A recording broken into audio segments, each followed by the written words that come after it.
Hello everyone, welcome back to this channel. In this video, I will show you the easy and clear steps on how to change download location Google Chrome in Windows 10.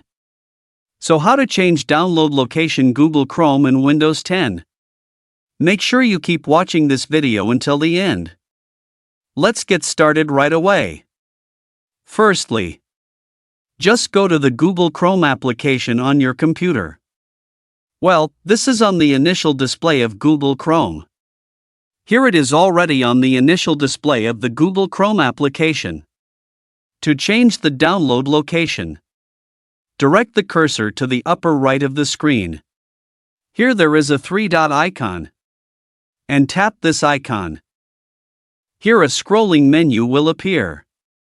There are many choices here. Downstairs, select the Settings menu. Here it is already in the Settings menu. There are many menu choices. Tap the Downloads menu.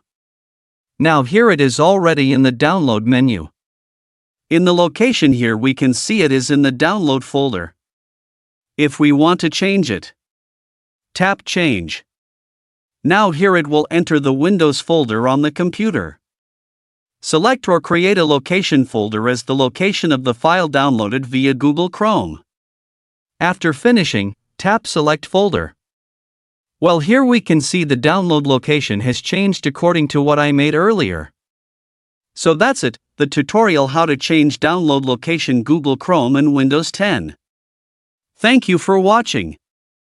I hope this video is useful. See you in the next video.